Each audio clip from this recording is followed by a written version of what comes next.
Well, hello, everybody. This is Tim Green with Rattle Magazine. Welcome to Rattlecast number 54. This is an unusual episode because we are not live streaming. We're pre-recording this.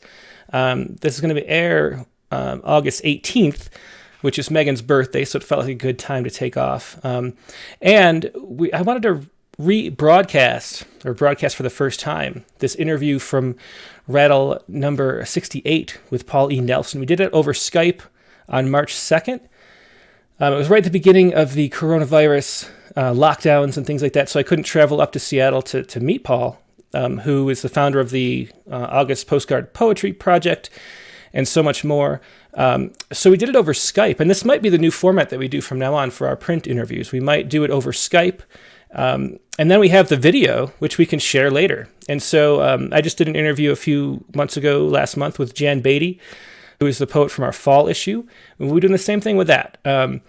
So that's what's coming up. I'm going to play the interview in just a little bit, but I wanted to share some of Paul's poems too.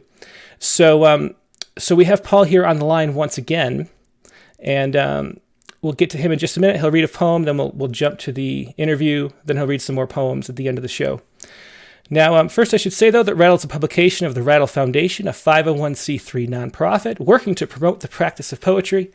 We've been in continuous publication since 1995 and just do it for the love of poetry. We're unaffiliated with any other organization, and we just love what we do, so we do it. If you love what we do, please do click the like button and share and subscribe, no matter which venue you're watching this on. If it's Facebook, if it's YouTube, if it's iTunes, leave a review, whatever you can do, click something. Like, take a second now to click something, because that tells all the machines that you like what you see.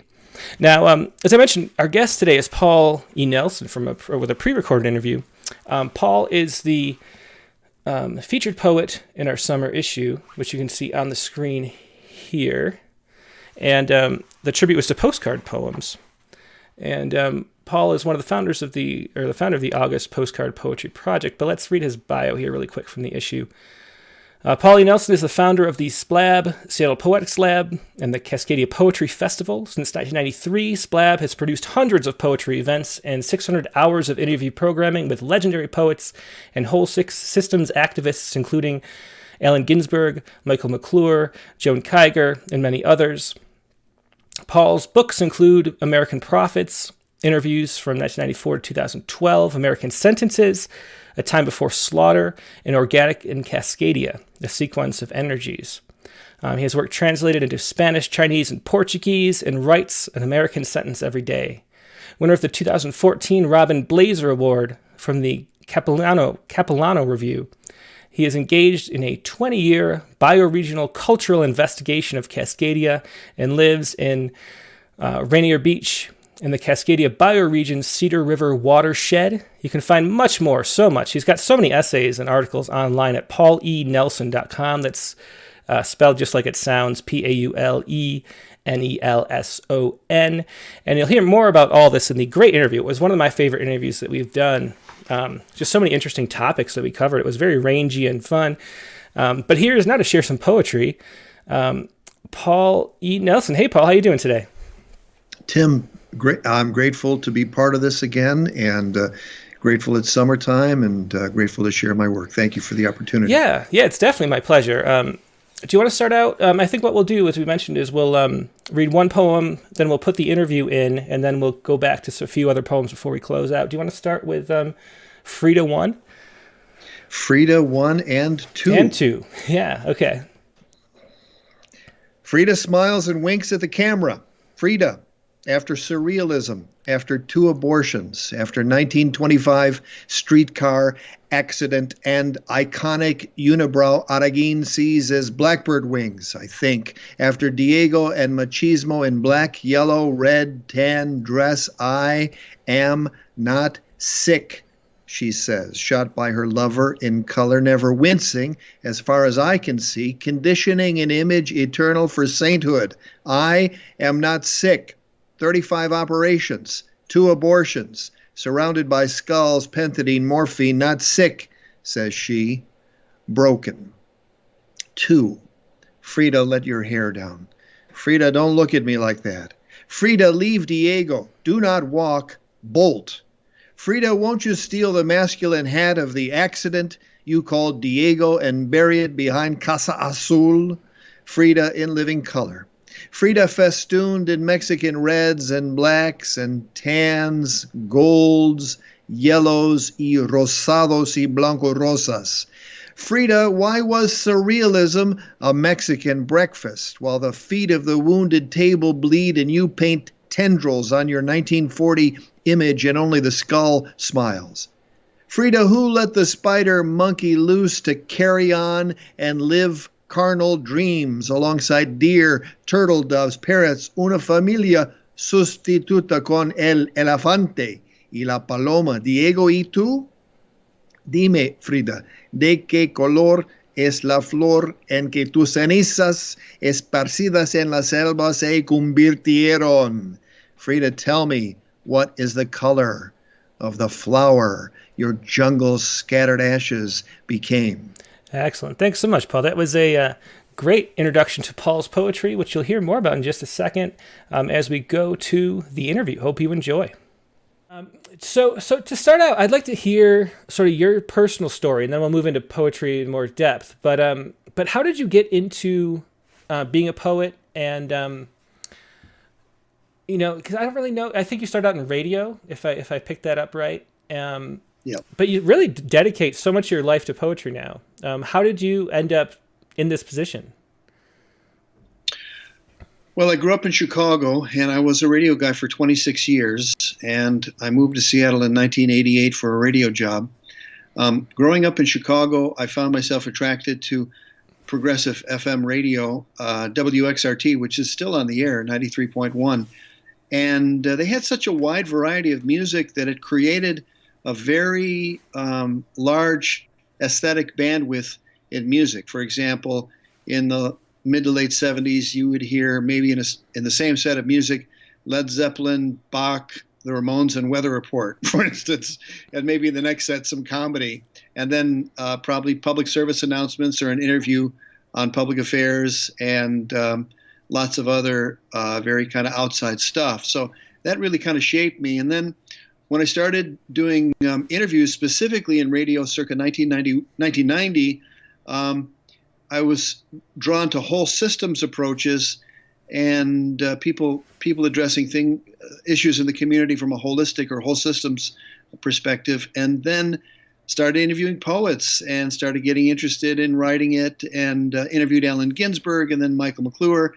And those two interviews, more than anything else, really honed my interest in not only poetry, but the poetry of North American open form tradition, which led to McClure's tutelage to get into projective verse, which led to seriality and other stances on spontaneous composition, including Denise Levertov and Robert Duncan's organic poetry, and Robin Blaser talking about Jack Spicer's The Practice of Outside. And, it just keeps getting refined the more I go on. Each day you like to think you're a little closer to what will bring you joy and individuation and good health and happiness and all those nice things. So when you first interviewed Allen Ginsberg and McClure for the radio show, were you not into writing poetry then? Was that your first introduction, or was it something you did like when you were younger too?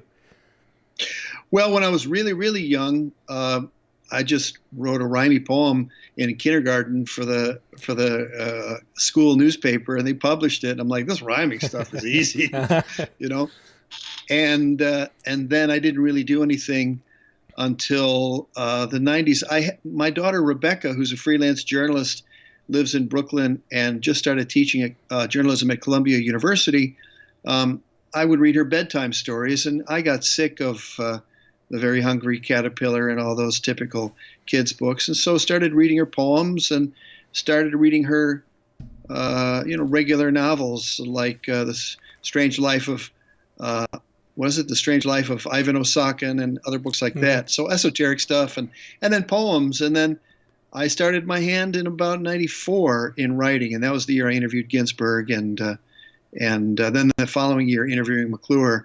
And I think that reading McClure's 3 poems and the poem Dolphin Skull and learning about him, meeting him, he toured Seattle because I think he was playing with Ray Manzarek locally, the former Doors keyboardist, and have a lifelong friendship with Michael. Wrote the introduction to a couple of his books, and really have gotten to know his stance on poem making, which makes a lot of sense to me. Is it him who does organic poetry? Is that his?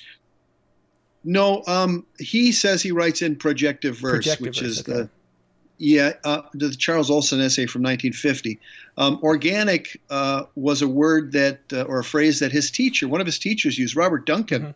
McClure moved to San Francisco wanting to be a painter and ended up bumping into Duncan and taking a class from him and changing from painting to poetry. And then Duncan and Levertov in their correspondence in the 50s, 60s, and into the middle 70s, they talked about what they saw as organic poetry, and they differentiated it from conventional poetry, which would have been, the new formalists, and free verse poetry. Duncan said that Allen Ginsberg, his poem Howl, is a free verse poem. So, in other words, you know pretty much what you're going to say, but you're not sure how you're going to say it, and that is what he would call free verse. And then he differentiated organic by thinking or articulating that you sit down to write a poem, maybe you know where it starts, but you have no idea where it ends, and the poem informs you as it goes along. So it's a noetic practice. Yeah.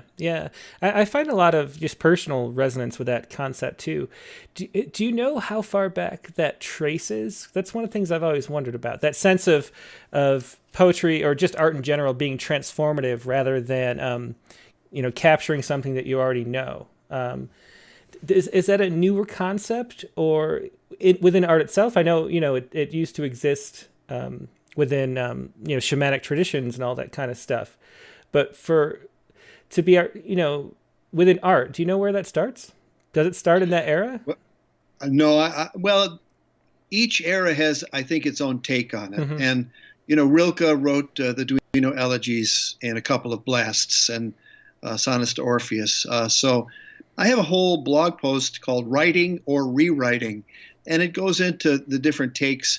Revision is really a 20th century notion, and many people theorize that the addition of the typewriter allowed for easier revision. But before that, there wasn't much in the way of revision. And I think that Levertov's comment about if you have to really work at revising a poem, it probably didn't incubate long enough. But in terms of its roots in the 20th century, there was somebody who was likening this notion to painting between open and closed. Heinrich Wolflin, I believe, was the person's name in the early 20th century. But I think it is a shamanic thing. I think you go out and you get, in Native American tradition, you do a vision quest and you're given a song. I think that goes to any culture. And I think any human being alive today has roots in the indigenous, because it's where we all came from, although some of us are much closer to the indigenous than others. And so can you just describe a little bit? So you consider yourself an adherent of organic poetry, right? Is that how you describe what you do? Because I know there's on your website, there's a whole section of essays on organic poetry. So I'm assuming that's how you consider yourself. Can you just explain sort of in a little more detail what that means? Well, I did my grad work on organic poetry, and I got that lifted directly from the letters of Robert Duncan and Denise Levertov. Levertov lived the last 8 or 9 years of her life right down the street. Oh, did she? Up here. Yeah, she lived in Seattle. Moved to Seattle, I think, pretty much because she was friends with Sam Hamill, and he connected her to a lot of the poets here. And she wanted to live in a town that had decent public transportation because she never drove. And we put a little plaque on the house that she used to live in. I like Splab, my nonprofit organization. I like to think of it as a high-class tagging. But organic, you sit down to write a poem, and you have some idea where it's starting, but you have no idea where it's ending, and you learn how to track the language. I think the language is more intelligent than all of us. It was here long before us and has a tremendous field of energy that if we can tap into and trust whether or not we quote unquote understand what the poem means, Sam Hamill, another one of my mentors, used to say, if the poem is not surprising you, how's it going to surprise anybody? So I've been more attracted to that open stance. I think it's a lot like taking a saxophone solo in a bebop tune. I mean, kind of where you're starting. You're starting with a melody, unless you get into free jazz, and that's a whole other thing, which I find also attractive and open. But you start off with a melody, and then you kind of vamp from there, and then you eventually come back to the melody, and you're out. So that's maybe at the core of what we'd call bebop. And in writing, like, for example, the Postcard Fest, Popo, we're calling it now. You start out with a person you're writing to, and then maybe the scene of looking out the window here on Lake Washington. Maybe eagles are, being warded off by osprey, and that leads to a poem, or that happens in the middle of your poem. But with a postcard poem, they're very short. I mean, you got the size of a postcard unless you buy big ones or make big ones. So you have little time to kind of get to and get out. It's about the length of a sonnet. So the Postcard Fest is a really interesting practice in learning how to trust your gut and how to tap into energies greater than yourself. Do you want to start to just explain, how the Postcard Fest came to be?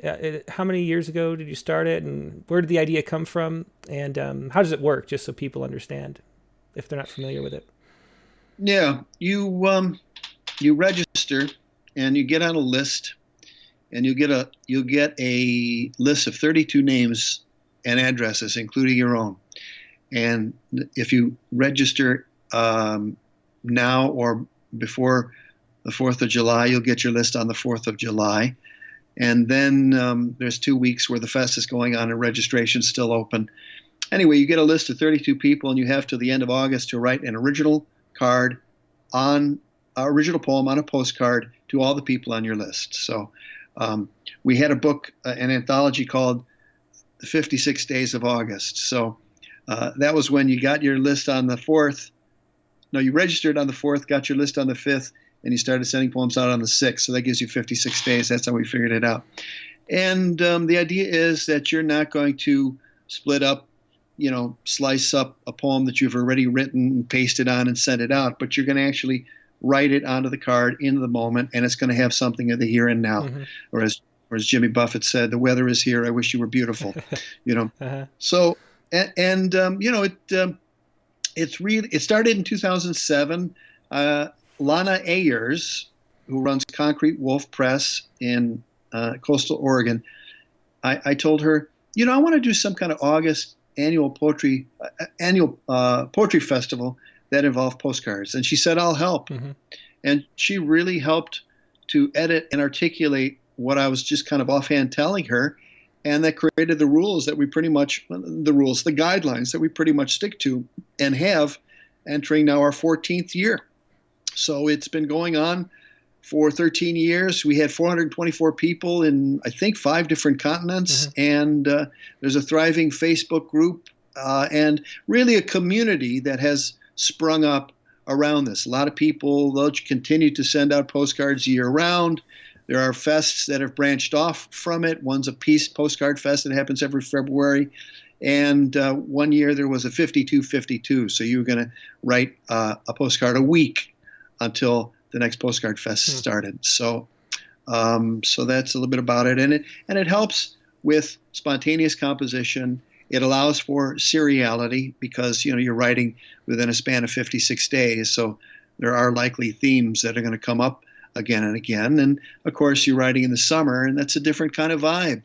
There's a summer poem. It's different from the kind of poem that you might write looking out in the mountains of Southern California and seeing snow in the backyard. Yeah. Where did the idea of postcards themselves come from? Like you mentioned, you had that idea for Lana, but what made you think of postcards? Do you remember? Well, it was completely intuitive. The notion that you can get away from the computer and write something down and stick it in the mail and hope it gets there was, I don't know. I've always been fascinated by postcards. I collected a bunch. I could show you the drawer just filled with them. I got 300 or 400 postcards sitting there waiting. some antique postcards, and now I'm making my own. So they're kind of stuck there, I guess. I don't know. So there's just something about it, and between 2007, when did the World Wide Web come up? 1994. So this was just 7 years really into the web, and now we look at our lives. It's hard to imagine them, our lives without the World Wide Web. So the notion of postcards and writing it down and putting a stamp. I was going to say licking a stamp, but you don't have to lick them anymore. Now, yeah. You glue it on and you address it, and you send it out there and hope it gets there. So it's a whole different kind of vibe than you hit send and somebody in Czechoslovakia has, or the Czech Republic has the message that you send. Yeah, there's something just, I don't know, it sort of distills everything that I appreciate with poetry into one sort of act. I think the postcard poem, because it's my friend Eric Campbell has his book of poems, Arguments for Stillness, about the need for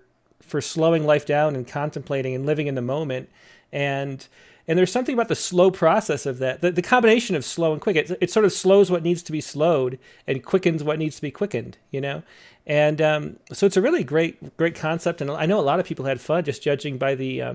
I think we had, if I remember right, 600 people submitted postcard poems, and everybody just said, especially the people who participated in your contest in particular, they really enjoyed just the process of it and the way that it dissects itself out of our regular lives, and that's sort of something that people really need these days, I think. Well, and hence August being the perfect month for that, because, were we to ever have a real just society, August would be a month that we'd pretty much be on vacation. I mean, firefighters and essential workers would have to be there. But for those of us who can get away or who can carve out that time, August is just perfect because it's the laziest month of the year. And what happens is poetry gets higher in the stack of things to do in your consciousness. So rather than whatever else might be there, poetry gets close to the top, not only because you're writing, not only because your awareness, your perception is heightened because you're looking for things to write about, but then you're getting cards in the mail. And it's like, wow, look at this. The postcard the letter carrier comes and says, hey, this one's a pretty good one. So that's kind of fun. That and the notion of putting poetry higher up in your consciousness is really part of what makes the fest work. And the fact that it happens in August when we're most likely to be able to do that is also very helpful. Yeah, I always think of poetry as a kind of secular religion and a kind of a religious practice to actually meditate and reflect on life for a little bit. One of the things that you do is that American sentences. You have a book called American Sentences, and you've been writing an American sentence do you still do that? I assume after the book came out, right? So it's about like 16 or 17 years now. 20 years. Okay, so 20 years you've been writing an American sentence every day, without fail, I assume, right? Every single day. Yeah, I fill up a lot of these little notebooks. This is the one I'm working with now, so I write them and I circle them and date them, and I haven't harvested last year's, and I started at the beginning of 2001, January 1st, 2001, to get a head start on a Splab workshop on short forms that Ginsberg espoused, Allen Ginsberg, for our Allen Ginsberg Memorial Poetry Marathon. Ann Waldman and Andrew Schelling were the facilitators of that. And then I didn't get to take the workshop because I had to work at the NPR station that day. But I didn't stop and got the book out, as you alluded to, the book American Sentences, and I write one every day, and it's gotten into a thing where I pretty much do it for myself. There may be short journal entries or other things that other people wouldn't get. I mean, anytime if you know the background of a poem, you're going to get more out of it. I have a 7-year-old daughter, and she said yesterday, or the day before, and I wrote it down yesterday, when Bhakti and I are, what does it say? When Bhakti and I are dead, our adjacent tombstones will say they loved tacos. Why a 7-year-old would think that's an appropriate epitaph? I don't know, but it's something like, I'm going to write that down, and who knows if it's it's not up there on the level of Basho or Isa, Hmm. but it's a little slice into my life, and I think that's what these things do. It's like Ginsberg describing his photography. His photographs captured the shadow of the moment, and I Hmm. think the best short poems in this form do that for me. Yeah, I love that phrase, "the shadow of the moment." I haven't heard it put that way, but yeah, that's exactly it. Do you find that it enhances your experience of your own life? It seems like it would. Like if you're always looking for something to appreciate or looking for something to notice, that must like really fundamentally change your neurological processes as you go throughout the day, right? It heightens your perception. You find that a lot of these lines end up in the longer poems. Right now, I've been writing sonnets as one of the things I'm doing now, prose sonnets. So these images kind of stick with you, and then they mark things in your consciousness. Like remember the person I was married to and the situation of a dirty refrigerator and how it took from Thanksgiving till January 9th, I think it was. And the American sentence goes something like, would her Thanksgiving stuffing been this hard to flush had we eaten it? So I remember it was, frustration of a partner who, was not interested in A, eating the leftovers or B, cleaning them up. And so there's a little bit of charge to it. And the charge, I think, lent itself well to poetry. And that person, the mother of my youngest child, at first she's like, don't be bringing that up. And then I would read it in public and people would just break out laughing at that. So she's like, read the Thanksgiving one. Yeah, that's funny. Do you want to describe, just in case readers don't know, what the American sentence is? And I really didn't know all the details about it. I knew it was a form Ginsberg made sort of represent the American haiku, but that's sort of all I Yeah. knew. So do you want to explain what the American sentence is? Yeah, it's a 17 syllable poem um, that is just one line, although some of Ginsberg's are like three lines. But they're basically one sentence, 17 syllables, and they're designed to capture the shadow of the moment. So it's an Americanization of haiku, but without the cutting word, without the seasonal reference necessarily. I date all mine. I never title them, but the date sometimes gives you some idea whether there's a historical thing happening or what time of year. And so that acts as a sort of seasonal kind of thing. So basically, there are little bits of perception. Sometimes there's a gap. Sometimes the gap is, like with any haiku, if the gap is too large, you don't get it. And if the gap is too small, then it's not much of a poem. So a popular one from the early days was next to condom dispenser is written, this is the worst gum ever. Always a hit, no matter if it's language poets or slam poets or people at the senior center. If I read that one, it's guaranteed to make people smile or get a laugh. Hmm. So it's imagistic. Hopefully, there's some kind of tension in there, contrasting two different things, or any number of typical sorts of poetry tropes that have to be boiled down or scaled down into 17 syllables. And I get to the point where if it's 18 and it's good enough and I can't edit it, I don't bother. So I don't even say 17 syllables anymore. Although Ginsberg, when I interviewed Andrew Schelling and Ann Waldman about the form, they said that he felt that there was something magical about 17 syllables, and that the beginning of the Heart Sutra, gate para sam gate bodhisvaha, that itself is 17 Hmm. syllables. So he thought there was something magical about that. And, I know some guy in Canada tried for a while to do Canadian sentences and make them 12 syllables. But when I say American, I mean, the hemisphere and not necessarily U.S. Hmm. American, as George Bowring likes to call this country. One of the things that's sort of interesting, um, you brought it up a little bit, is the sense of the wall between like what's public and meant to be read and what's private and meant to be for yourself.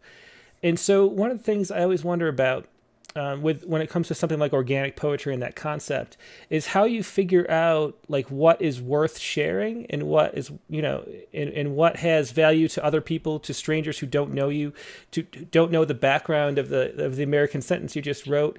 How much of writing is for yourself and how much is for an audience? And do you make that distinction at all? Do you just filter out what would work for an audience versus what don't? How do you play with that? I don't know that I've figured that out.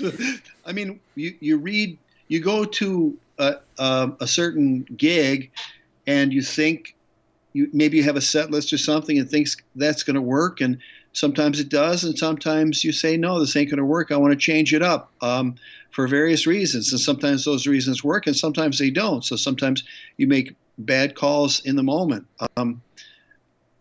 I err on the side of putting the stuff in there and being open. I'm at my best when I can be free to be open and totally myself. And when it's not, when I sense that the environment isn't open and I can't be free to be myself, chances are I don't want to be there.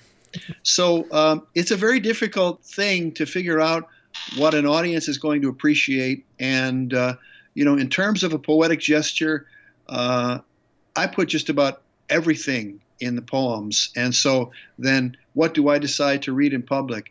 Recently, I was diagnosed with prostate cancer. And so I had a biopsy. And some of the side effects of the biopsy are difficult to deal with. And so, I'm running in my head whether I should read this prose sonnet that has a combination of some of the effects of the biopsy with a revelation that I have prostate cancer, with an audience that which is kind of conventional, kind of a little bit on the closed side. And do I read something that basically exposes that there's blood coming out of the tip of my penis?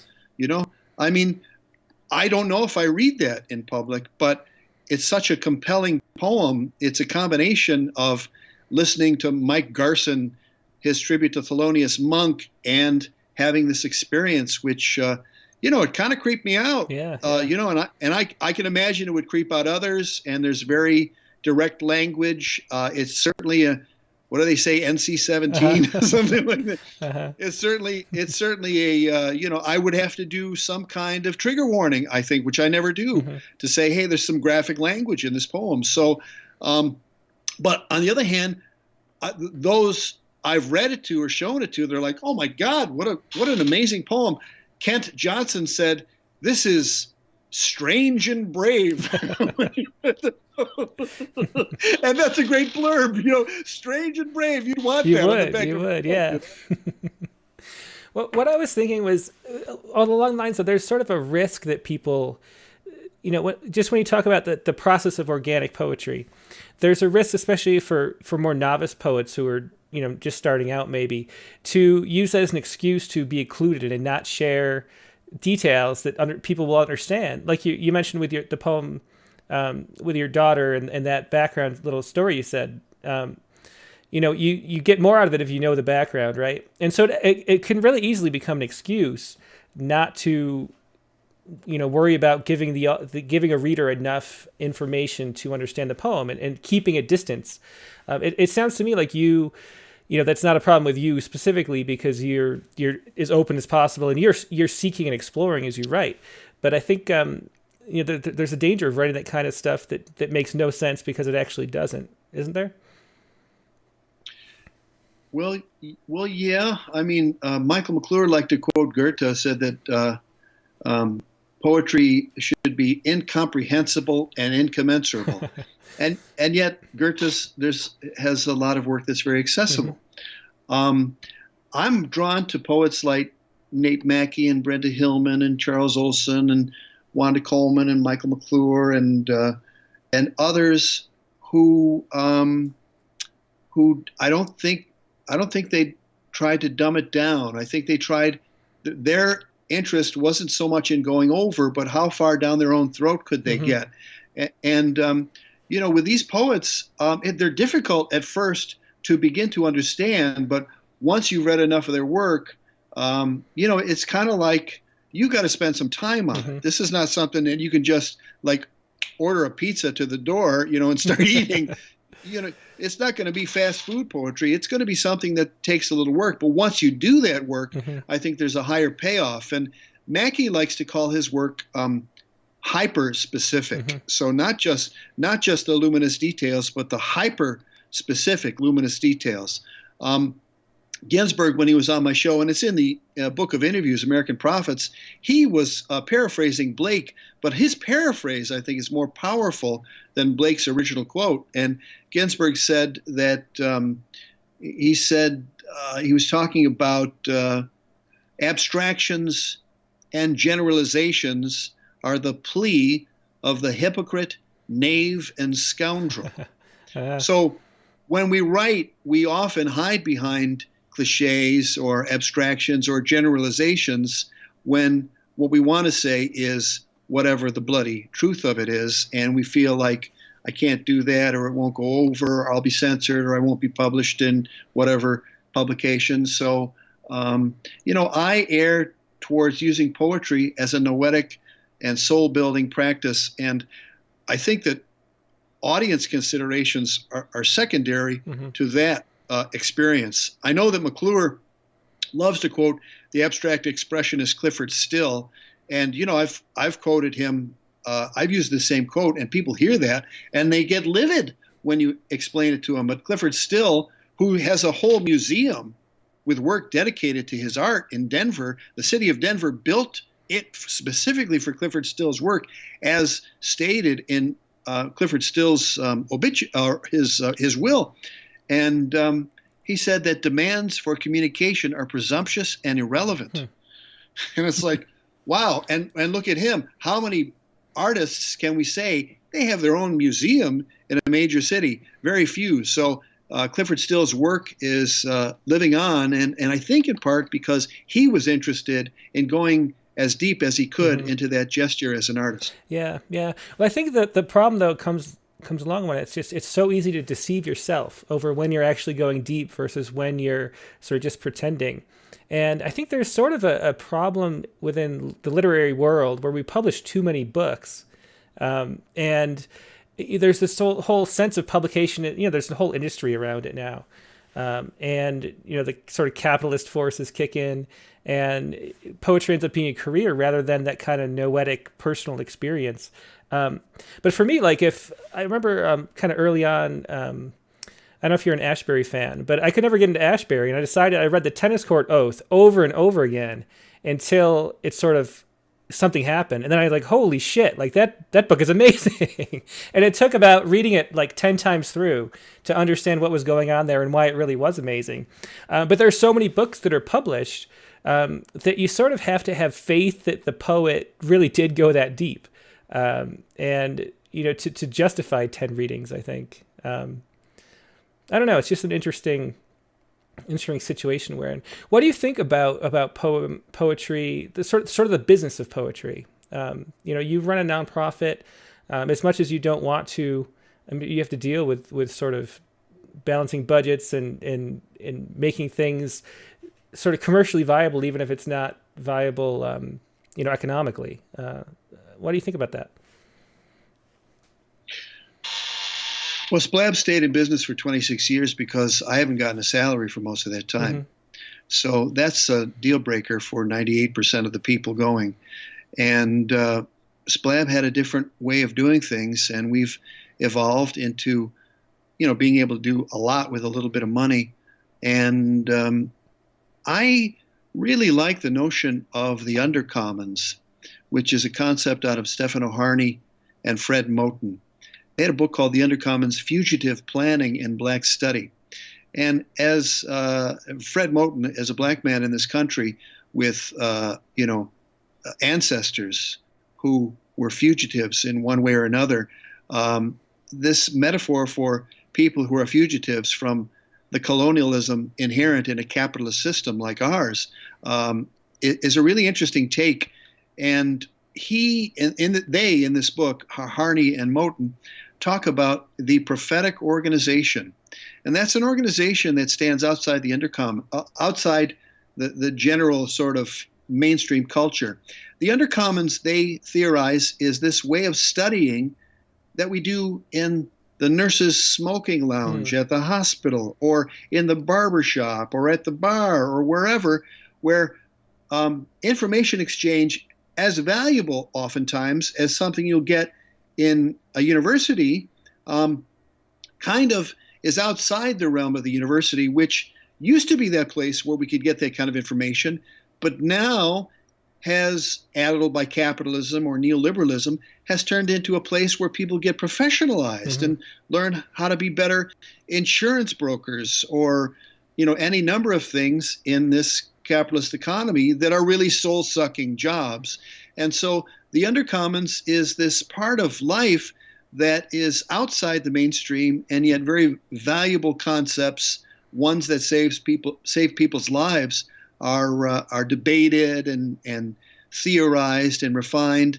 And so they don't really go into detail on what the Prophetic Organization is, but when I was reading it, I'm like, that's Splab. They're talking about Splab. And so we, we'd love to have 20,000 people a year doing our Postcard Fest, and that would provide a very good budget for us and allow me to pay off my student loan debt, my credit card debt, if Bernie doesn't get in.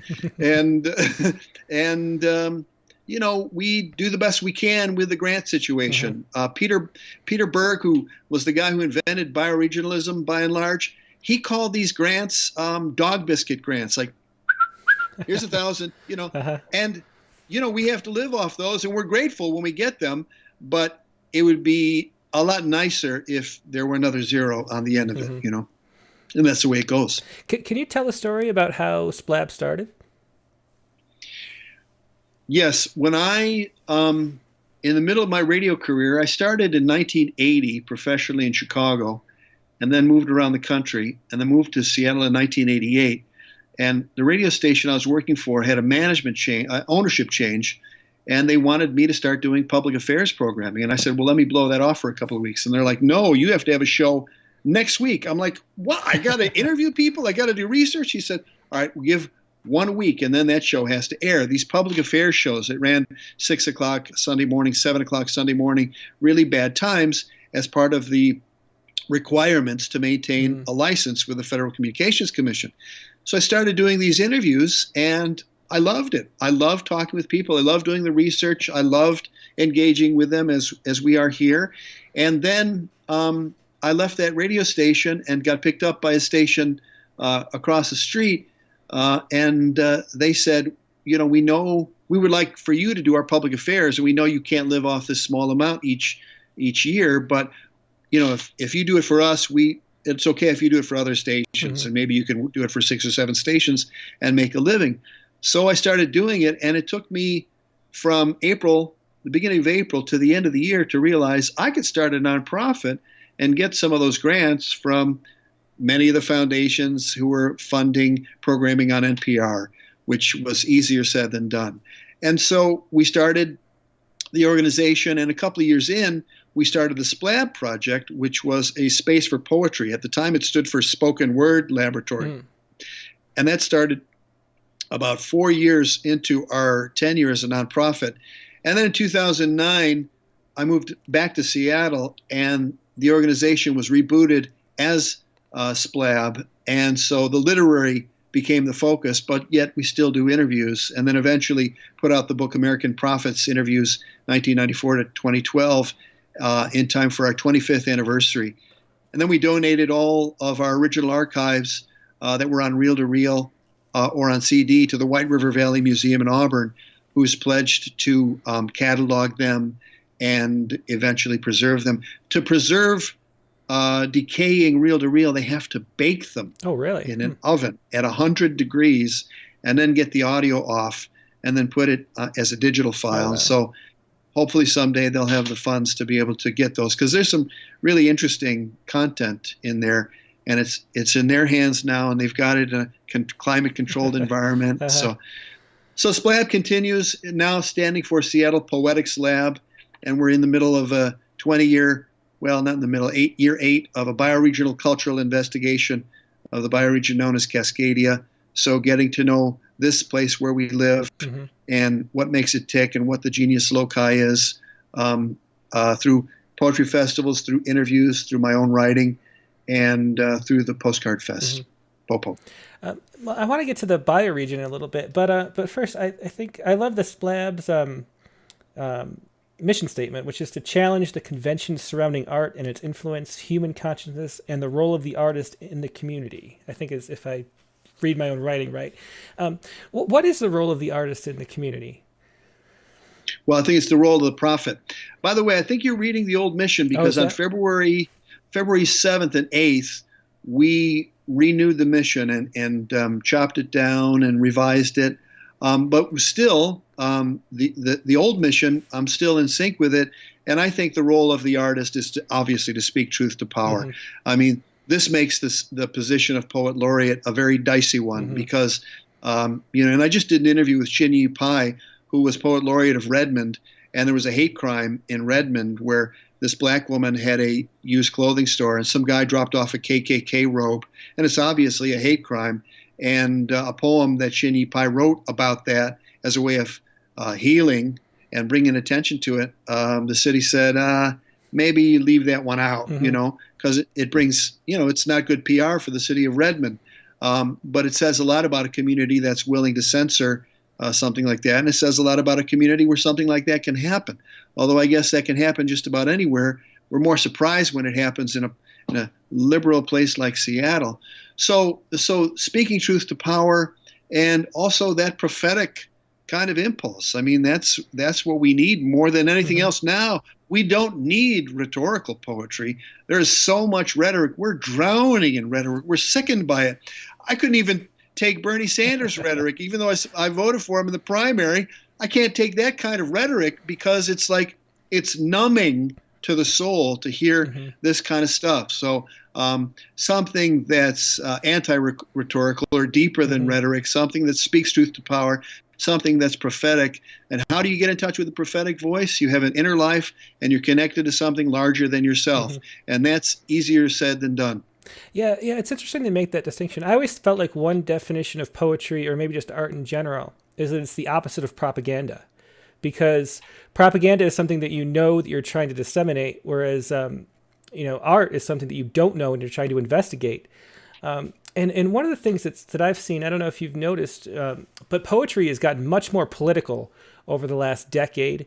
It might be, I wonder if it's the influence of slam maybe, which was always sort of that kind of, propaganda for maybe good values. It's not about whether or not they're the right values. Like you mentioned, Bernie Sanders is obnoxious too when he gets into that propagandistic phase, even though you support what he says.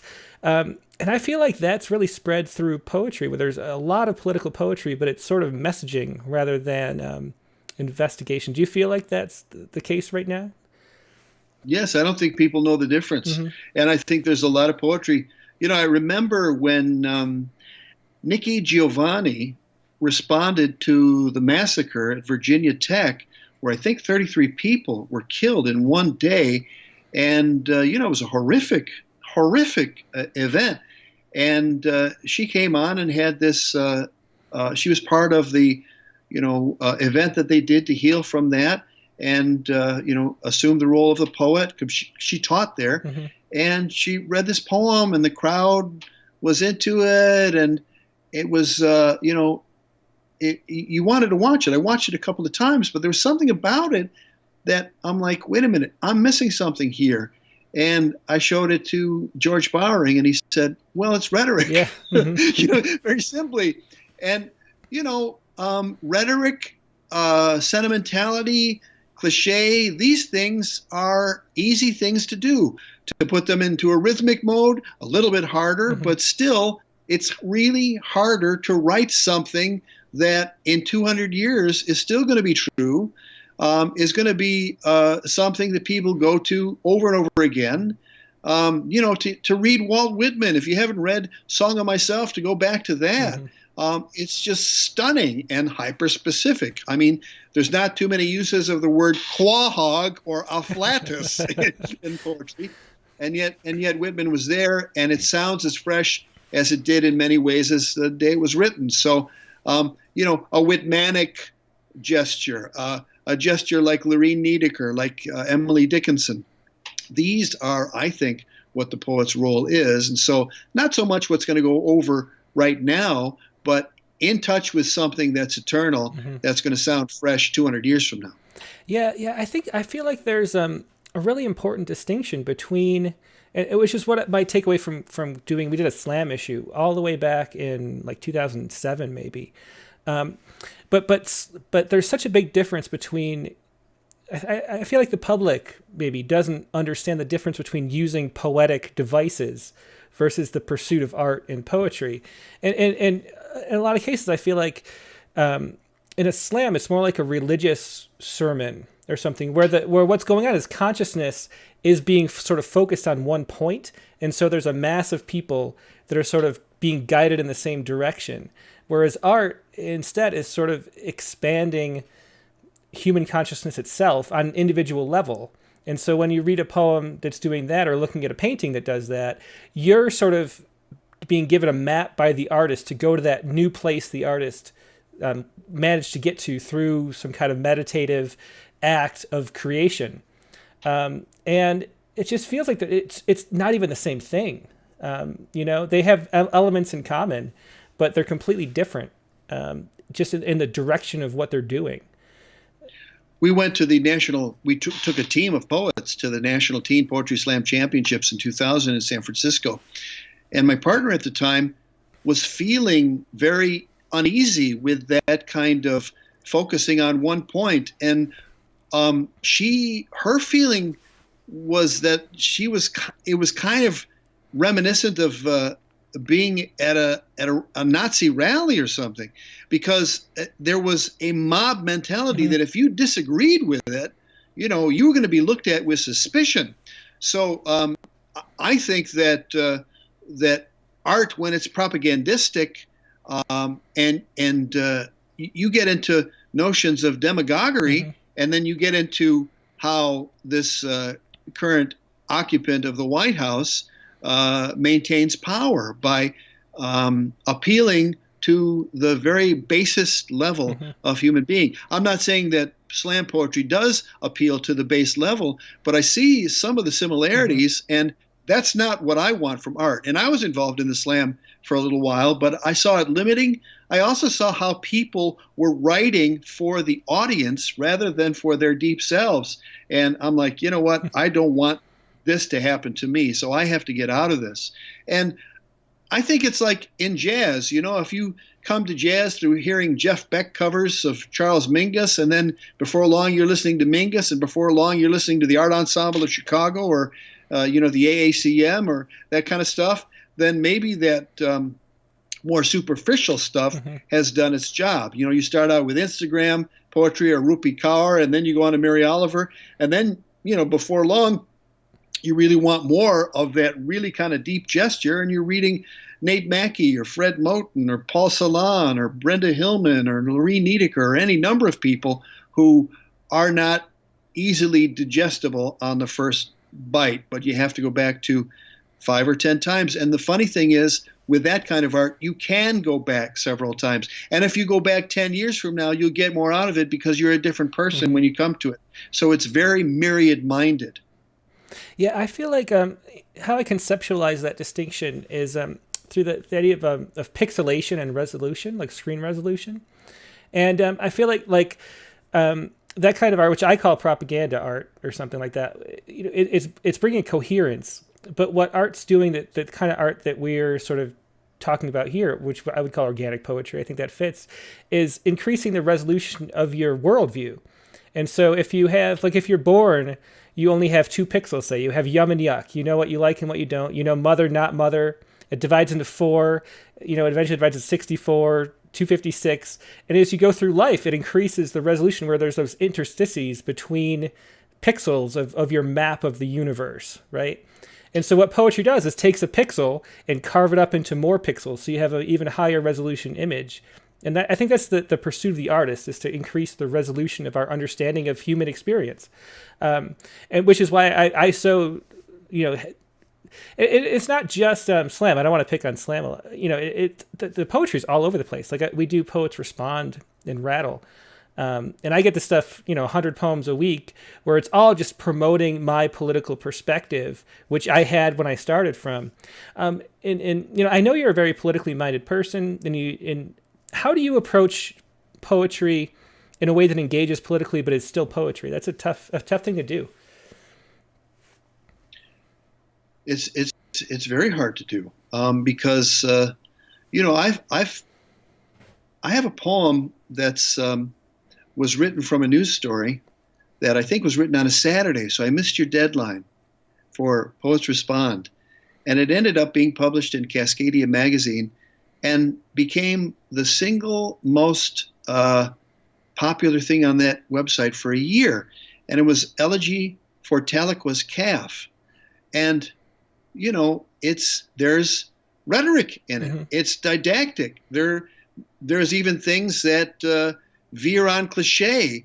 And when I wrote it, I thought, is this a poem or is this, is this rhetoric? Mm-hmm. And, it's been published in an anthology. It gave the magazine the most hits in its existence and, got a lot of attention. I showed it to Jose Kozer and they're like, nah, up until this point, it's good. Then after that. Mm-hmm. And so, it's a daily thing to try and figure out how do you address the politics of something without the rhetoric, without the preachiness. And, my background was a journalist, so it's hard not to try and tell the story exactly what it is.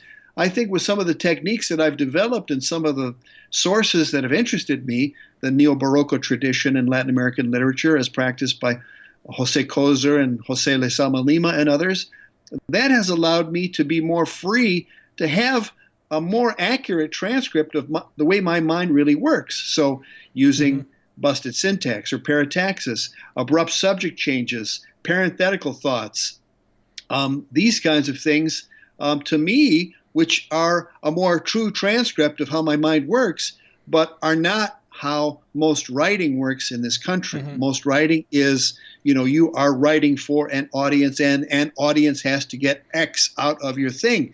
And I don't think the best poetry does that because in 20 years, the X that they have to get out of it is Y or Z or something else.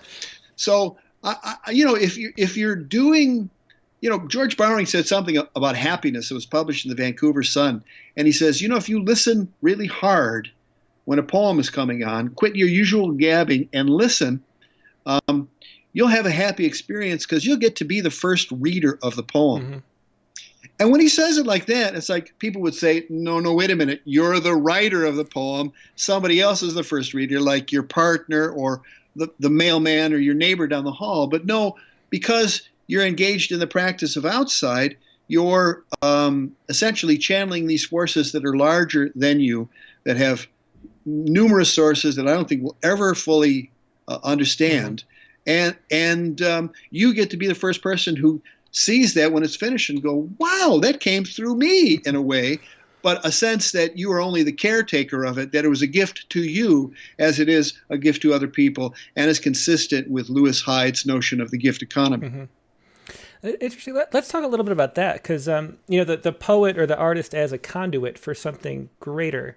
And that's something that I've tried to sort of figure out what is actually going on. Because if you talk to, I've talked to, hundreds and hundreds of poets in sort of an interview setting, and a lot of them have this sense that when you get into the writing of the poem, it's not them writing, that it's a, they're the conduit of something higher.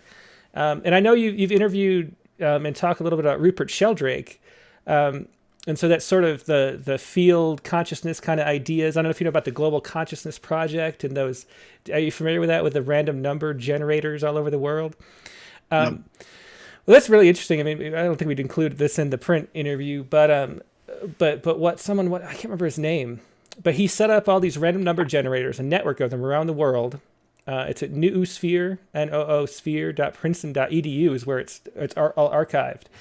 And on events, on days where there are events, where some kind of like national or international attention is focused on something, the randomness differs from chance, so that the random numbers get less random. Like there's some kind of effect on the nature of reality, similar to like Sheldrake's with his, what do the dogs sense when their owners come home? Like there's some kind of fabric. Morphic resonance. Yeah, exactly. Yeah. And so experimentally, this Noosphere project showed that empirically that on a day like 9/11, or a day like where the tsunami, the Sumatra earthquake, or the Japanese tsunami, somehow something shifts in like the fabric of reality, in the field of consciousness that we're all generating or something. And I feel like when an artist hits on something that resonates, I mean, we use the word resonate, right? and they hit on something for them that then they transfer to the reader. What do you think, having interviewed all these people and thought about it a lot, what do you think is going on, like on an actual like physics level, or like what is the nature of being, and what are we tapping into? Mm-hmm. Well, the term noosphere comes from Teilhard de Chardin, the Catholic. Was he a Jesuit? I think he was a Jesuit. So his concept of this thing that we're all connected to is the noosphere. Mm-hmm. John Hogue called it the Buddha field. Carl Jung called it the collective unconscious. So we're tied, we're connected to others without question, whether we want to recognize that or not, whether the current science we have, materialistic science, recognizes that or not. We are one unit. This is a spaceship in Bucky Fuller's terminology. So we are interconnected, and the sooner that every individual realizes that they are connected to all living things everywhere, the sooner that they will be healthy, happy human beings, because it's something that we have to learn. One of the things of being a human is you have to learn that something that affects me is affecting someone 10,000 miles away. Mm-hmm. Rupert Sheldrake, whom I had the chance to interview twice, one of them with that book about owners or animals who know when their owners are coming home, and other strange powers, dogs who know when their owners are coming home, and other strange powers of animals. He used it to foster his notion of morphogenetic fields. Mm-hmm.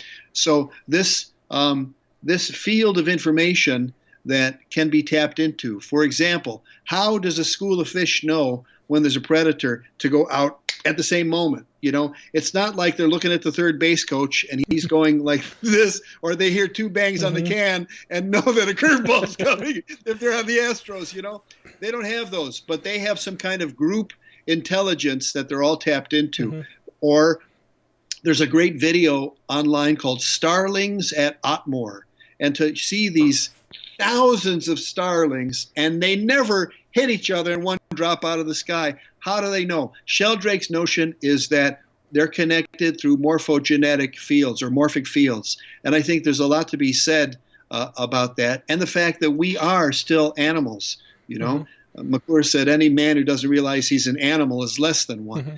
So that's the first thing about that. Then there was another part of your question to set that up that I don't remember exactly, but I think that, the resonances that we can tap into are numerous. Chief Seattle said in his famous speech that was either, a product of a translator's imagination or has something to do with Chief Seattle. Regardless, we notice Chief Seattle's famous speech, and the ancestors, his ancestors, are down there below us. In this place that we call Seattle, which was named after him, Chief Seattle, right? So, are we tapping into the energies of the indigenous people of this place?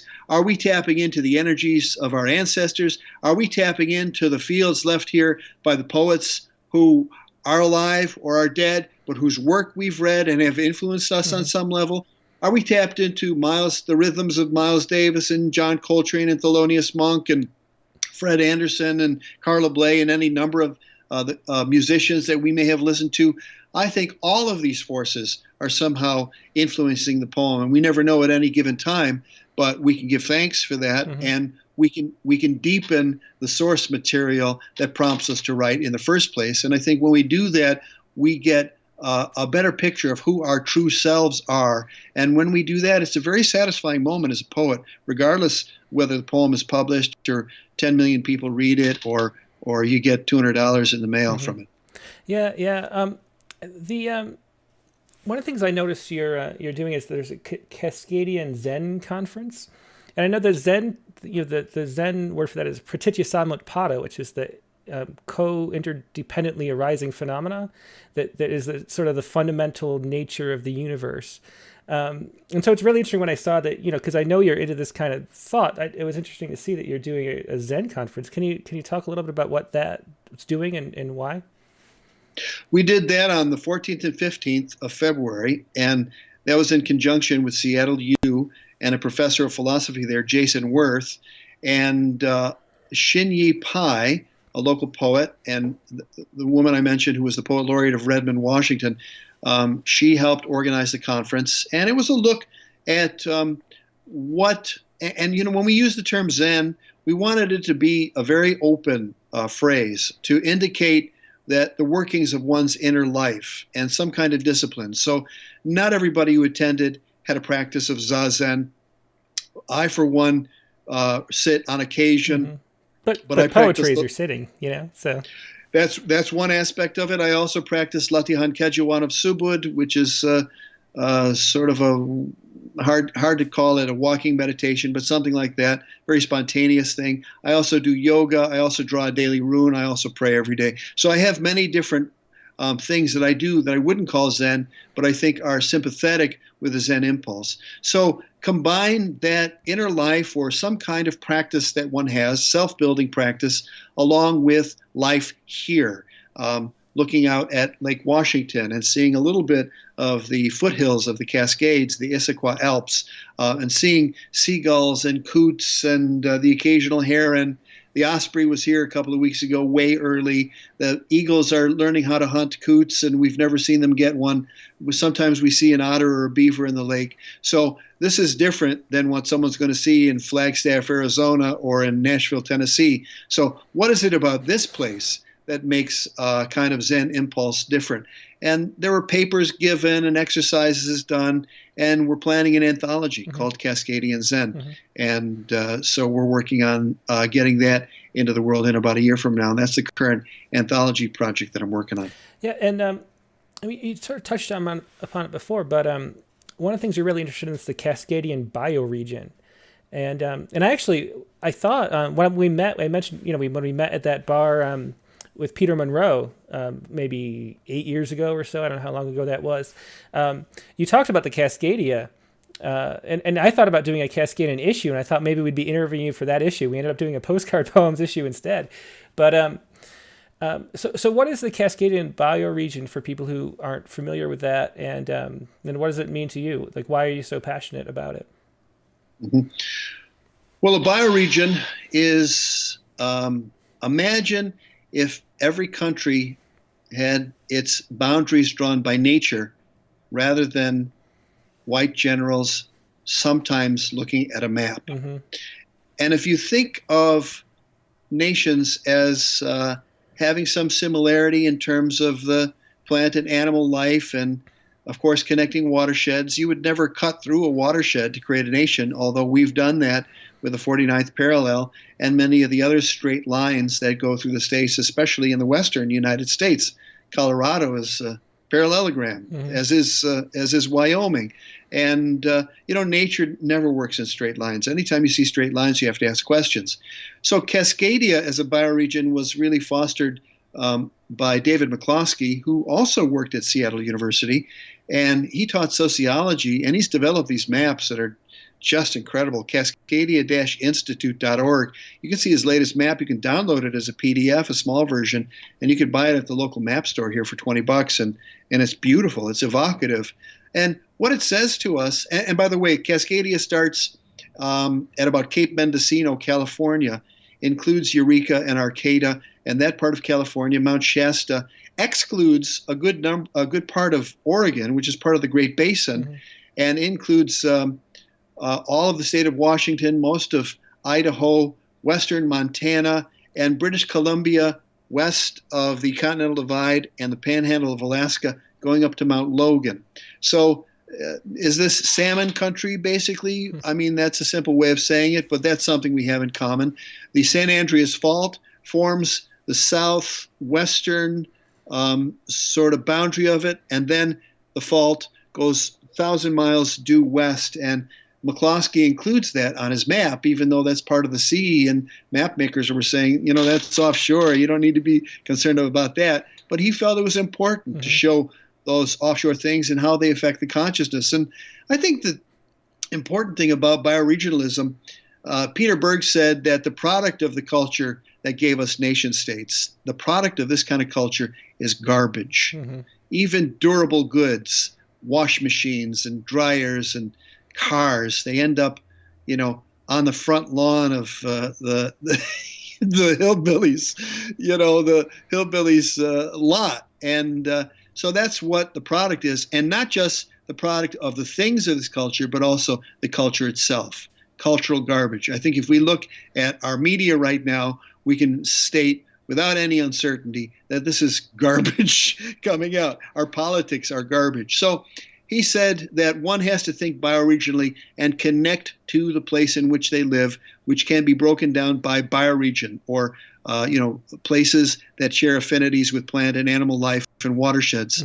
And so if I look at myself first as a Cascadian, maybe then after that as a U.S. American, that doesn't mean I don't pay my taxes. That doesn't mean I don't carry a passport. I do those things. I obey the laws, except for a lot of traffic laws, because I grew up in Chicago and I drive like that.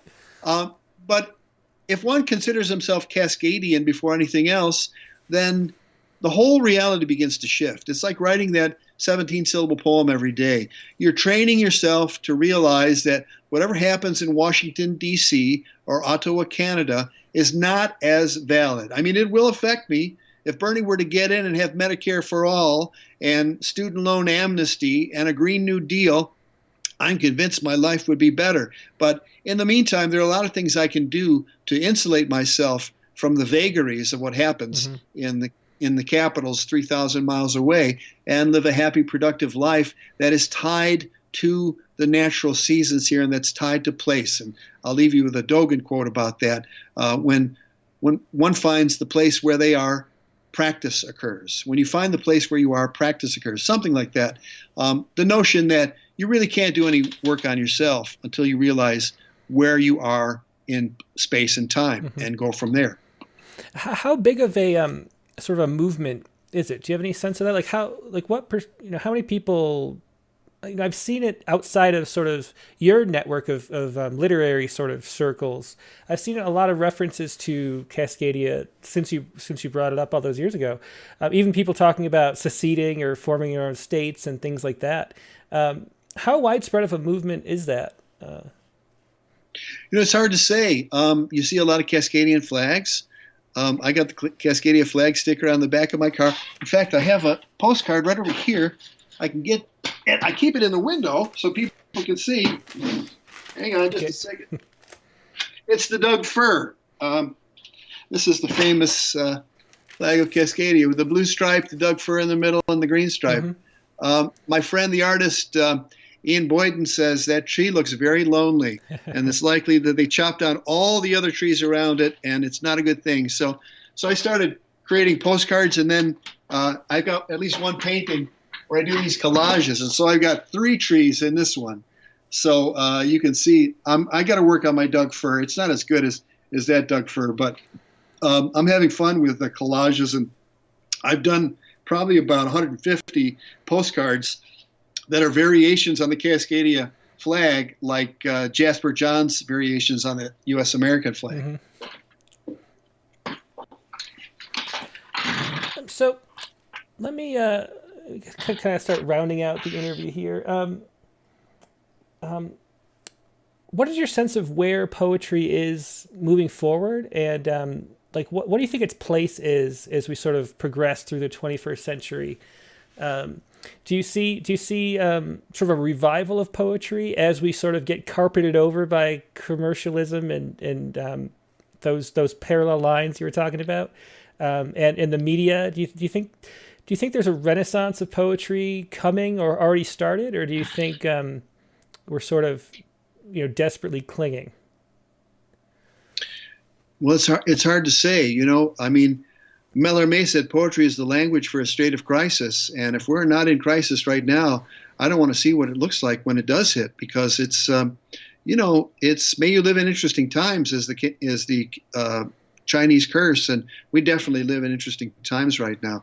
The very biosphere that sustains all human life is at risk. So it's a very exciting time to be alive. And I think the beautiful thing is, for those who have genuine poetry in their lives, I think their lives are richer. They don't have to write it to be able to enjoy it. They can just try to read something, and even if they don't understand, quote unquote, understand it, and I think that's the big bugaboo with poetry. It's like, well, I don't get it. I don't understand it. Well, it may not be important. There might be a line that just sounds so good. You never listen to jazz and say, well, I don't get it. What does Miles say here? You just enjoy it. Like Duke Ellington said, if it sounds good, it is. So I think there's always going to be a place for a real poetry and a real use of language in that way. And despite all the, thousands of MFA programs, which I think, some of them are doing very good work, and some of them are just glutting the market with a lot of mediocre stuff. So it takes time to filter this out. And so that poetry, which comes from a practitioner who has a deep inner life, these are kinds of shamanic tools. These are tools for transformation. And we all should be interested in our own transformation, in our own individuation, in our own effort to become as human as possible. Because if we don't, we get sick. And we all get sick, and it's interesting to find the ways that those sicknesses take shape. And they're always tied, I think, to our own thought patterns, which are not aligned with the divine. What I'm going through right now is a huge wake-up call for me. And it's difficult and a little scary, but on the other hand, it's reassuring to see what the shadow issues are and how they're in my control to be able to finesse them and change them, and to be a more forgiving person and a less judgmental person, and have some more years of living. Poets don't peak, if they do it right, until they're in their 80s. I mean, you got to give up swimming when you're 25 or 26. But you can play golf into your 60s and 70s and still be okay. You might have to hit off the ladies' tees, But poetry, you could be in your 80s and be at the peak of your power. And, to read some of the latest work that Michael McClure has written, Mule Cake Blues and to see George Bowery's latest book of essays, these guys are in their 80s and doing this kind of work. It's a really beautiful thing. So regardless of how the culture responds to it, the culture needs it. And there will be people who do seek it out because they have a sense that there's something deeper than, Costco flyers or whatever other kind of advertising gets stuck in their head. So I don't know how the culture is going to respond to it. I am so out of touch with mainstream culture that most pop culture references, I have to ask somebody because I'm just not tuned to it. So I'm not a good person to ask about that. Well, do you think it's possible? I guess you should say. Do you think the practice of writing poetry is inextractably intertwined with the poetry process itself? Because one of the things that I always find interesting is that reading a poem that moves you and sort of gets you to sort of disintegrate and have that sort of coherence with the field or whatever you want to talk about it, that really makes you want to write your own poems. And so what happens is the more people who read poems, the more people who write poems, which is why I love the way that the Postcard Project is both a receiving and a giving. Do you think that's the future for poetry, is to like sort of expanding the postcard concept and more people writing as well as reading? Well, we would love that, And the funny thing is about some people who just pick up poetry for the first time, they're better than some people who have MFAs and have been given this kind of teaching that is teaching them how to be mediocre. And, sometimes no training in poetry can give you poems that are a lot more compelling. But I also think we can take that poetry impulse and put it into cooking a meal. We can put it into making love. We can put it into whatever act we do, and it can be more conscious, and it can be more creative, and it can be more spontaneous, and it can be more tied to an impulse that's bigger than ourselves. And so, they call it poetry in motion. I think we can do it when we're driving. to be more considerate, to be more artful, and to be more efficient. So, we can apply those same instincts we might learn in poetry to any creative act we do in our life. Have you ever cooked rice without measuring it? I mean, I've learned a way where I've done it for 20 years. My partner couldn't believe it. No, you got to measure. It's like, no, watch. And she's like, yes. Every now and then it doesn't come out right, and I got to add a little more water or whatever. But, you say that to someone who's a formalist, and it's like, no, you have to take 2 cups of water and 1 cup of rice and do that. It's like, well, no, you don't have to. Sometimes you can just eyeball it. And I think that when we learn how to eyeball certain things in our life, when we learn how to act on that spontaneous impulse, I think we're more in touch with the creative force, and that makes our lives happier. Well, it seems to me like the creative force is the dissolution of self.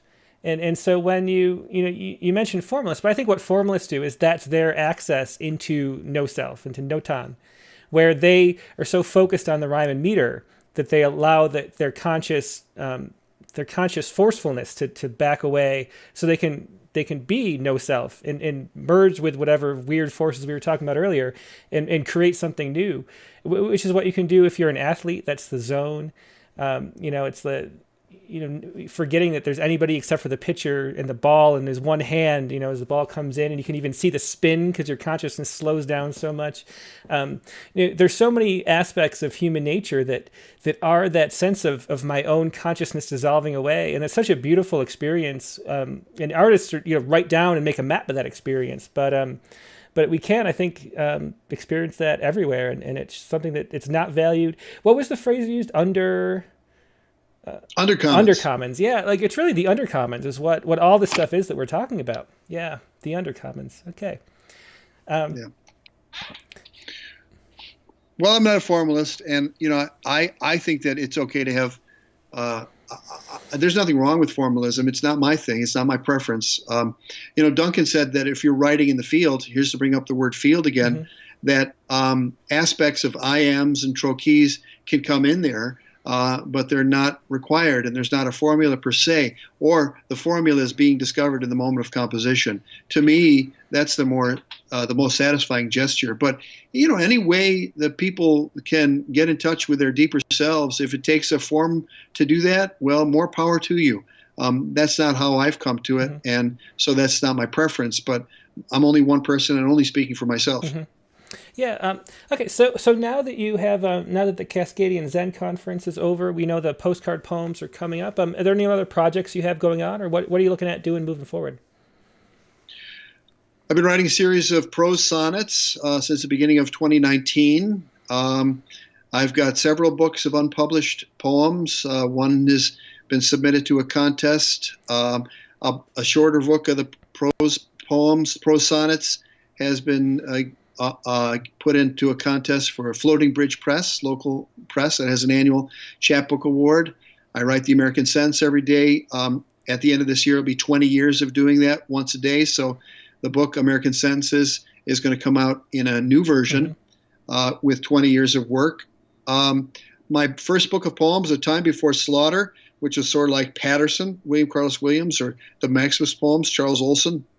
It looked at the history of small town Auburn, Washington, which was originally founded as the town of Slaughter. And for its 10th anniversary this year, we're putting out an expanded edition, which will include a whole nother book, which is called Pig War and Other Songs of Cascadia. So that Cascadian impulse will become a lot more directly articulated when this book comes out. I have a launch April 11 at Open Books, the all poetry bookstore in Seattle. And, that poem continues in one way or another. Right now I'm kind of focused on the prose sonnets, but there are other chapters of this Cascadian, this serial poem that reenacts the history of Cascadia, is how I call it.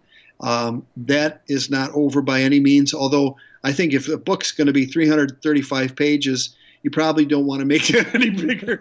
You probably want to start another book. And so I think that if I write another book about that size in the rest of the time I have left, which probably would coincide with the end of our 20-year Cascadia Bioregional Cultural Investigation. That's probably good timing. Mhm. So, it's nice to have residencies. I did a residency at the lake where a lot of that writing came through, a residency at the Friday Harbor Labs on San Juan Island through the Whiteley Center, at Doe Bay, and also at in Wisconsin at Right on Door County, and another residency coming up there. So I'm grateful for these places that have writers' residencies.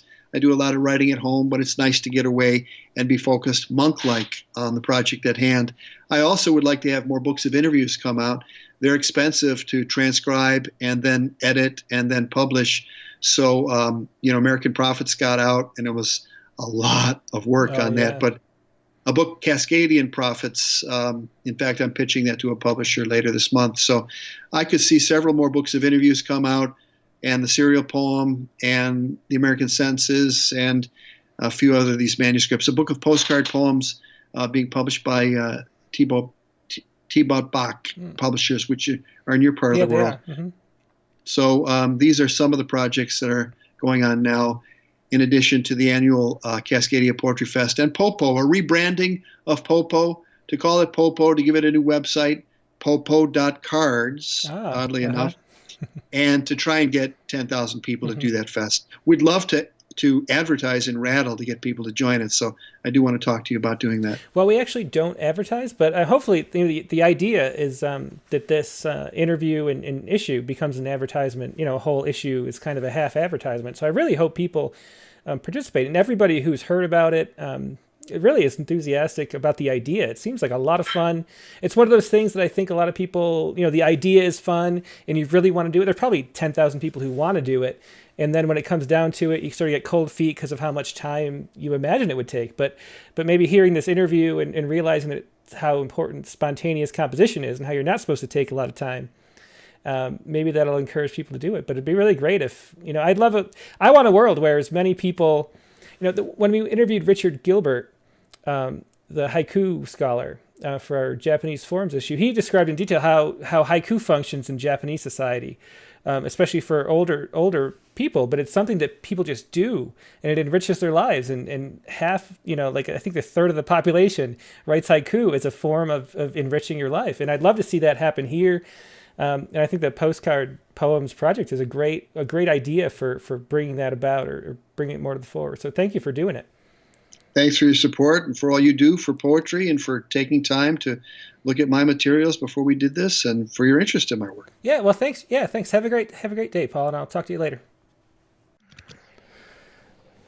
Okay, we're back. Well, I hope you enjoyed that wonderful interview, and we can hear some poems that were referred to. We talked a lot about organic poetry. I talked about Paul's methods for writing, his American sentences. So, Paul, let's hear some of that. What do you want to start with first? Well, I'd like to talk about A Time Before Slaughter. That was my first book of poems, and Slaughter was the original name of Auburn, Washington. Well, not the original name. There were Aboriginal names, indigenous names, but when it became a town, it was founded as Slaughter. Then they realized that might not be good for tourism, so they changed it to Auburn. But with a town name like Slaughter and a river named Stuck, I was already off and running and reading people like William Carlos Williams, Patterson, and Charles Olson, the Maximus poems, and to look at American history through the specific and particular history of a small town, the town in which I lived for 17 years, 6 months, and 2 days. I thought, why not do this? And Joanne Kyger, who visited our Splab in Auburn, which at the time was the spoken word lab, she said, it sounds like you're doing a Patterson for Slaughter. You should do that. And I was up and running. And this is the first poem from that sequence before even Joanne mentioned this, but I was already tracking the history of the place in which I lived. And Frank Natsuhara lived in Auburn his whole life, except for the time that he was incarcerated in a concentration camp, a relocation camp during World War II because he was of Japanese descent. So this is Elegy for Frank. And there's a reference to an African proverb that says, when an elder dies, it's like a library burns to the ground. So you hear an allusion to that in Elegy for Frank from A Time Before Slaughter. The train stopped in Slaughter one more time last week. Frank Natsuhara punched ticket, memory in Doppler rhythm. and train horns of one last goodbye. Another library, now Valley Loam. How did they save the store? How did it feel prisoner of race? How the barbed wire humiliation? Oh, Frank Natsuhara, how will they remember you in this your home, this big valley? Plum petals sailing in a spring gust, juice from strawberry dripping from chin. Very nice. Thanks so much, Paul. That was Elegy for Frank. And it's really cool to hear you read for the first time, actually. And when we did the interview, I didn't. I don't think you sent a copy of this book, did you? So I think I haven't actually read it. I got your other books. So it's really cool to hear these poems. And you have another one from this series too, right? There's a later one from the Pig War. So after I wrote A Time Before Slaughter, I realized what I was doing was a serial poem. And the history was not just about this town of Auburn, Washington, the former Slaughter, but all of Cascadia. And I started the 20-year bioregional cultural investigation, which is being done through festivals, Cascadia Poetry Festival, through interviews. I have a manuscript I'm working on called Cascadian Prophets, and then through the historical investigation of the Pig War, which was a boundary dispute between the U.S. and what would become Canada before the Civil War, and several these San Juan Islands became American territory only after 12 years of joint occupancy of the island by British and U.S. forces. And so I could read from that. I could also, I'm also realizing there is a poem from the Slaughter book, the poem that ends the Slaughter book, and that portion. So, you know what? I think I'm going to read that last poem from A Time Before Slaughter and then read the Pig War poem, and read them back to back. Yeah, that sounds great. This is number 10 from Elegies for Slaughter? Elegies for Slaughter, yeah, number 10. Written after the Duino Elegies and after George Bowring's Kerrisdale Elegies, the great BC poet who was the first parliamentary poet laureate of Canada. Elegies for Slaughter, 10. After summer rain, angels would trample the wet grounds outside the carnival of glands, and yet dead poets always get the last word. Perhaps time sweetens with each deeply felt elegy. We see their picture as if they'd live forever, the day before the Times writes their obit. It is the rare July angled rain can eat. Northwest faces shudder what's left of the white blossoms who refuse to complain about their well-timed descent. Unlike Slaughter, the trees, the Nootka rose, wild ginger, sitka, columbine, dogwood, Indian paintbrush, the fireweed remain neutral, hold, like Tahoma does, the resonance of every step, and waits patient for us to honor our greed. Inside, in silence, except for Friday night car tires humming on wet road below the sound waves of earth cutting through space underneath the dimmest constellation and the sound of the lonely night's last freight train horn, dead poets pose as angels, send metaphors for your verse, remind you the whole world's alive inside that green wheel spinning in your chest, making a mandala of spent matches from lit prayer candles and pink rose blossoms offered to the lady. You are only a reflection of the skill your parents had in the lightning flash that became you and for which you yearn to return, endlessly checking the weather forecast while the stuck river rolls beyond the spot of diversion.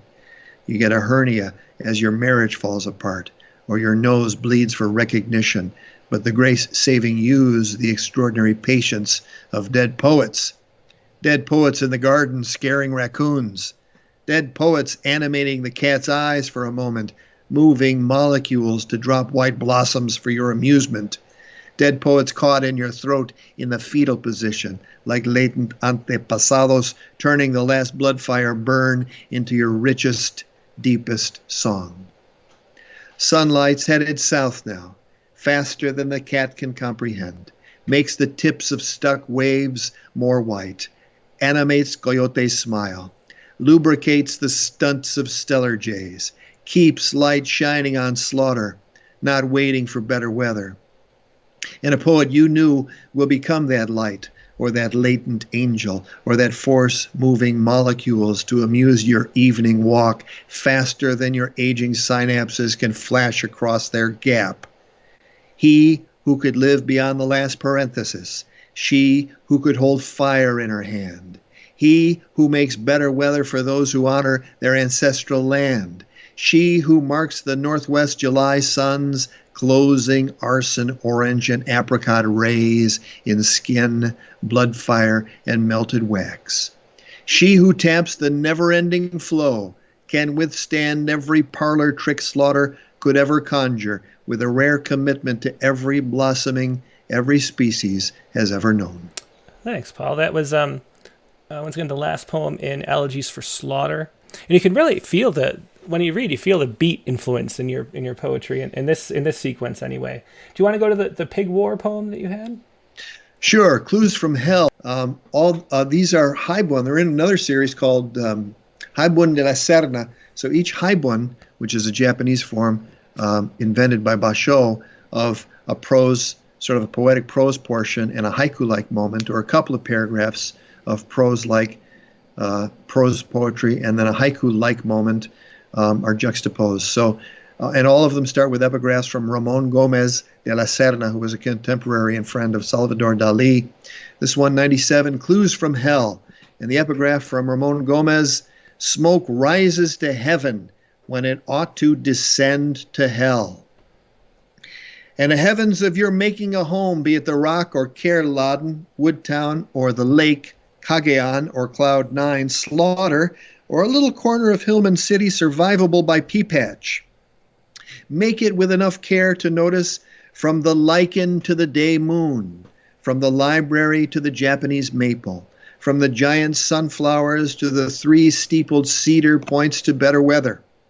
In it, and in the chaos of the marked-up books, the three-toed vase, the empty Otokoyama bottles in the recycle bin, clues. To sift through the wreckage one day, they'll want clues. Clues to how you ended up next to a fire, well tended, and clues to the spiritual chase. Clues to the record and direction for future seekers, and clues to where you hid the Humboldt fog. Clues could hide right in front of you, as does the sponge plant by the duckweed drift which smears the morning lake. Clues of cigarette butts and grief. Old-growth redwood, 800 years old, 300 feet tall, heard its share of prayers. They were always there, we'll say, prominent as miniature islands with salal, blue huckleberry, and dwarfed spruce, calm as the lake ripples made by a coot flock landing, subtle as the wood smoke rejecting hell in the making of its new home as it courts the morning Cascadia fog, sincere as autumn bouquets, sweet little nosegay-like for every dead stranger in the cemetery, made with the spirit of great cobwebs of geese in the sky, and mild-mannered hallucinations of reverse snow in September Olympic fireweed, or the hush of dropping fir needles with each new exhale from blue glacier. So, stock up on cake mix and tequila, butter and turkey bacon, mangos y pan de banana, have handy jasmine rice and altar candles, fresh garlic and olive oil, cashew bits and blush wine, wool socks and binoculars, photos of the loved ones, and always the clue-enabling ancestors. Decoding the sea and the heavens ain't for sissies. Lend a hand or stand back. Thanks so much, Paul. And that was Clues from Hell from the Pig Wars, or just Pig Wars. Pig War and Other Songs of Cascadia. And Other Songs of Cascadia. And many quotes from Morris Graves from his selected letters in that haibun. Yeah, it's interesting. There's so much, you can tell there's so much detail and history in these poems, that the first few shared here. Let me ask you about one thing. Your use of the contracted, like your and the with, what is the purpose of that? To me, it makes the poetry feel sort of more casual, but I don't really know I've never heard actually anybody talk about why they do that. So it sort of feels like maybe to me more immediate and more note-like. And it sort of just adds that sort of subtle effect. But I don't know if that's what the intention is or not. So why do you choose to do that? Well, I am in such a hurry to track my thoughts when I'm writing that to type WITH just takes too long. And it's a practice that I understand, that I saw it first through Olson, and I also saw it in Diane DePrima. So DePrima got it from Olson, who got it from Ezra Pound, who got it, I believe, from the journals of John Adams. Actually, that's my understanding of the practice. So that's a pretty good lineage, I think. Yeah, I definitely think so. Okay, so we have two more poems, and they're kind of perfect. We needed to hit both a postcard poem, and then we have some American sentences. Do you want to do your postcard poem that you sent? Yeah, could you? I didn't pull it up on the screen. It's 910 postcards from the pandemic. Right. So that's this from this year. And I've written, at that point, I'd written 910 different postcard poems through the 14 years of the fest. And this would be a good one to show folks if it's going to be on the screen. Oh, these are all on screen. They can read along with every one. Excellent. So, and this one went to my friend Deborah Poe. And what I did was take a quarter of a box that a bottle of Hakutsuru sake came in, and I made a collage with stickers of foxes and prints and fish and other things. And all these poems this year I'm calling Poems from the Pandemic. This one is simply entitled Cascadian Zen, and it starts with a Michael McClure epigraph. He died in May, so this was still when he was very much on my mind, as he is every day. But from his Touching the Edge, Dharma Devotions from the Hummingbird Sangha, he said, all that is one subquark of reality on the big screen of the realms, where I doubt at the center. And Cascadian Zen's summer lightning before summer scares the retriever of the last barista standing at the pandemic. I could riot about the would-be caudillo at the helm of this listing ship, but watch swallows almost crash into the lake.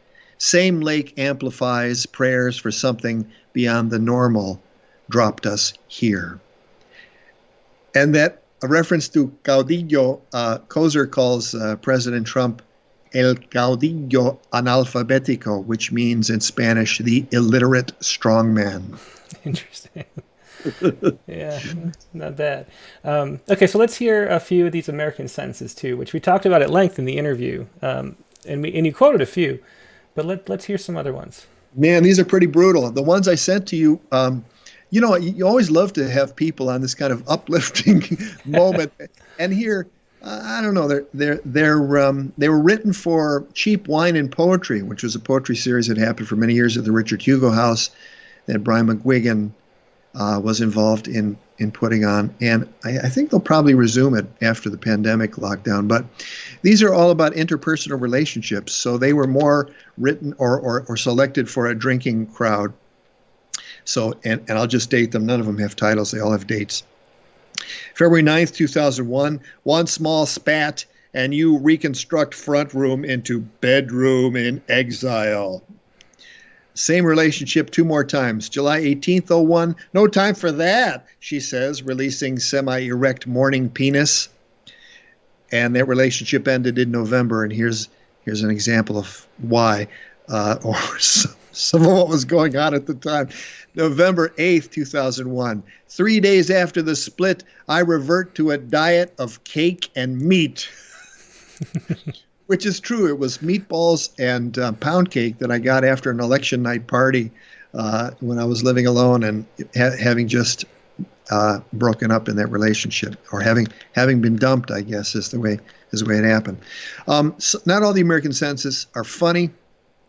Some of them, like this from Jerusalem, June 6th, 02, in charred bus after suicide bomb, 2 corpses in one last embrace. And June 12th, 02, only thing wrong with love poems is that the poem outlasts the love. April 9th, 03, maintenance man leaves a note, says, can't fix your faucet, its threads are striped. and just a couple of others. Some of them are found poems. September 24th. Headline says, Body of Missing Sarah Lee Executive Found Frozen. My daughter, my older daughter was, let me see, she was, I think in 6th grade, maybe later than that. Maybe this was high school. No, this was high school, definitely. November 15th, '06, words Rebecca should not say in debate class, gangster, Jew, and douchebag. And finally, from January 5th, '09, so January is when we're cleaning out the fridge on this one.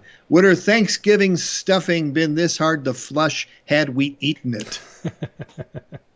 Awesome. Well, I'm tempted to ask you about these American sentences, but we talked about it at length in the interview that everybody else just saw, so I won't.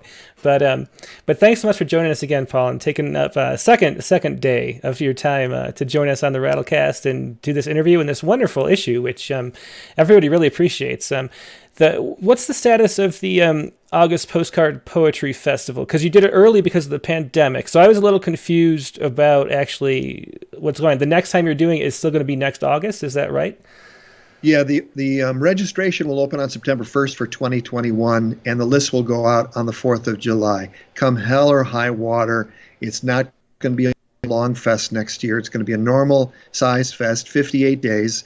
And, people, there was a lot of people who said they like having more time to write the 31 poems. So a few years ago, we started releasing the lists on the 4th of July.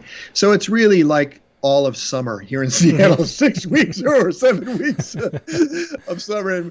And so it's a time of year. And so, yeah, the popo.cards is the website. And just thank you for all you do and the integrity with which you do it.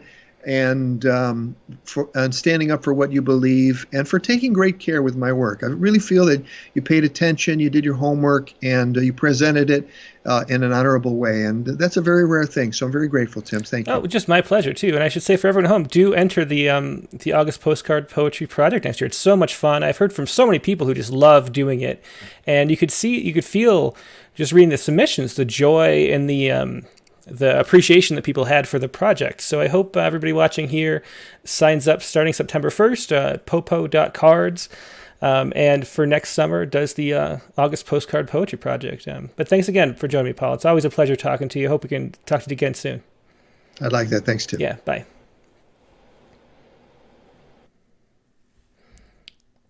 Yes, that was Paul E. Nelson. And once again, his website is paulenelson.com, and it's spelled just like it sounds, paulenelson.com. Now, there is no open mic today because this is not live. We're recording this about a week ahead of time. So next week's prompt will also be this week's prompt, and for the open mic. And the prompt is, let me pull it up for you. The prompt for next week, this will be August 25th, the prompt for next week is write a poem that is entirely dialogue. And that's actually next week's prompt. I popped them in the wrong places. Write a poem that is entirely dialogue is the prompt for August 25th. And once again, I'm going to share this on August 8th or August 11th too. So you have 2 weeks to write these, really. And next week's guest on the Rattlecast will be Amit Majmudar. Now, Amit is the poet laureate or former poet laureate of Ohio. He's a physician. He wrote a great poem about doctors treating the coronavirus in the spring, and he has a poem in our fall issue that's just about to release. His newest book from Knopf is What He Did in Solitary. It's a beautiful hardcover book I have right here. Really looking forward to talking to Amit and sharing his poetry with you and seeing all the amazing things he's been up to. He's only 41 years old, I think, and he's already done so much. So really looking forward to talking to him. That'll be Tuesday, August 25th at 9 p.m. Eastern Time. I will see you then. Hope you have a good rest of your week. Good night.